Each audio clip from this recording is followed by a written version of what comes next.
Welcome back, nerds. A while back I asked you guys for suggestions on what shows you wanted me to review, and The Witcher won the poll. So after an intense double binge, yeah, I watched the season twice, I got some thoughts. So let's get into the review. But first, prelude. In the year of our Lord 2007, Microsoft and Atari put out a video game called The Witcher, based on the novel of the same name by Polish author Andrzej Sapkowski.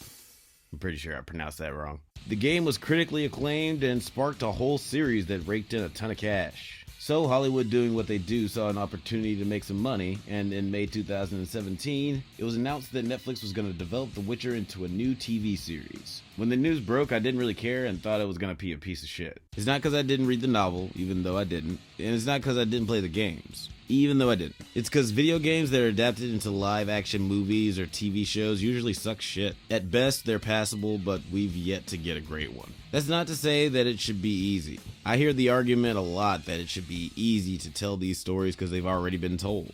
You can just tell the story that they've already told in the video game. But that's dumb because they're two different mediums. Video games just have different narrative structure than movies and TV shows do. You want to watch a 13-hour movie that is mostly the protagonist running through a field trying to solve a fucking puzzle or some such shit? I didn't think so. But then Netflix landed a big fish by casting Henry Cavill. Superman himself was going to slum it in the streaming world. This did make me a little more interested, but I was still skeptical and didn't really check it out until you guys asked me to. But now that I have, let's chat for a bit. So put down your PS4 controller, grab a mug of ale, and toss a coin to your Witcher. Cause we're gonna get bloody pissed and talk about The Witcher. The Witcher follows Geralt of Rivia. Geralt? Gerald? I can't, it doesn't sound right when I say his name. I'm just gonna call him Henry Cavill. No, I'm gonna call him Hank. The Witcher follows Hank, who is a... Wait for it. The Witcher. Geralt's a Witcher, and witches are monster hunters. I got some mixed feelings about the show, so should I start with the good news or the bad news? Good news, bad news. You know I like my dessert first. Okay, let's start out with what I liked about the show. I really like the concept of the show and the character of Hank. The idea of a creature that is either lionized or demonized by all of society makes for an interesting character. Hank is treated like a monster, but it's also his job to hunt monsters, so he has a strange relationship with the humans who hire him and the beasts that are treated just as badly, if not worse than he is. And Henry Cavill is doing some good acting. He doesn't get a whole lot of lines, but he conveys a lot with his facial expressions. It is kind of weird that they insist that he speak in this lower register gruff voice the whole time though. I saw an army, a sea of black and gold. You guys could settle it with a talking like this contest. It's just that sometimes the deep voice sounds so forced, his British accent sounds kind of fake. A couple of times I was like, wait, I thought you are British, right? But it's not that bad. Sorry, I'm being too mean. This is supposed to be the nice section. The rest of the cast is good too. Yennefer and Ciri both have cool character arcs, and the slow reveal that Ciri's grandmother is not so nice a lady was pretty dope. The music in the show is also fucking phenomenal. I mean, listen to that. That shit slaps.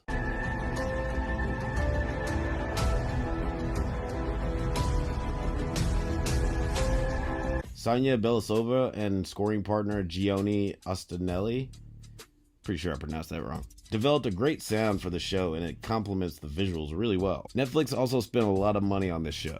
The production quality is spectacular, and they do a nice blend of practical effects and CGI. I also should mention that the fight scenes are pretty fucking sick. They obviously spent a lot of time on the choreography and also on the way that it's shot, and it just adds to Hank's ever-growing badassness throughout the series. So yeah, the show has a lot going for it. It's doing a lot of things right, but it still has some problems. So now that we're done with dessert, Give me the damn veggies.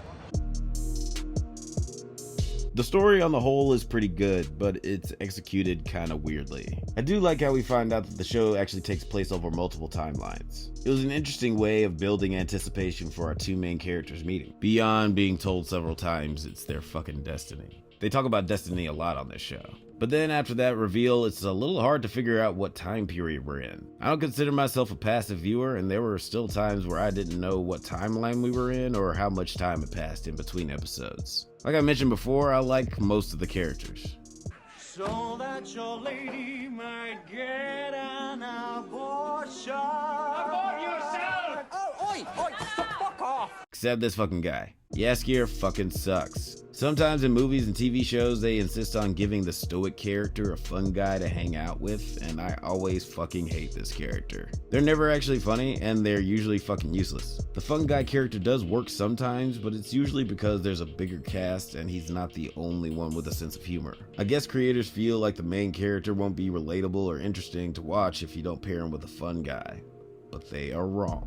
In the first episode of The Mandalorian, I thought Mando was gonna get a fun guy like this. But Mando killed him almost immediately, and it made me very happy. I don't mind giving Hank a person to talk to, but I just prefer it if he wasn't so annoyingly hyperverbal. He also just talks like he doesn't even belong in this world sometimes, and it takes me out. Oh, we are so having this conversation. Okay, I don't sound like that. That is so not true. And as much as he says he wants to be Hank's friend, he's kind of an asshole. I mean, look at this. Hank tells him he's been searching all day and night for a genie because he can't sleep, and the first thing he tries to do is steal the jar and his wishes. Jinn, I have freed thee, and as of this day, I am thy lord. I will fuck you up! And there aren't a whole lot of great episodes. Actually, there's only one. Episode 4. Episode 4 is fucking awesome. In every other episode, there's something kind of boring or dumb that takes me out of it a bit. My least favorite is the last one. A lot of shows have an episode like this, where the main character is mortally wounded and we spend most of the episode in flashbacks to the protagonist's backstory. I don't have problems with episodes like this. Sometimes they're done really well. And I don't necessarily have a problem with this episode. It was just weirdly placed and executed. Normally when we get this kind of episode about a character, it happens much earlier in the show. I mean, the last episode we see our main character, he doesn't even do anything. That's not fun. So yeah, that made it a little rough on the rewatch. Also, the ending isn't very satisfying. Again, I just hated the placement. I personally think it would have worked better as the first episode of the second season, because then the cliffhanger isn't fucking infuriating. It just makes me want to watch the next episode immediately. So yeah, the show has a lot of problems, but I like the world and Siri and Hank, so I'm very much interested in seeing what the second season has in store. Any show worth its own salt is going to keep getting better, and that means the first season is usually going to be the worst, even if it's good. I mean, do you remember season 1 of Parks and Rec? Starring this guy? My ranking, I didn't love it, but it was better than Super Mario Bros. Okay, that's it for this review. But what did you guys think of The Witcher? I'm curious. Let me know in the comments. And if there are any other shows or movies you want me to review, I'm open to suggestions. Take care, you crazy kids, and may the Force be with you.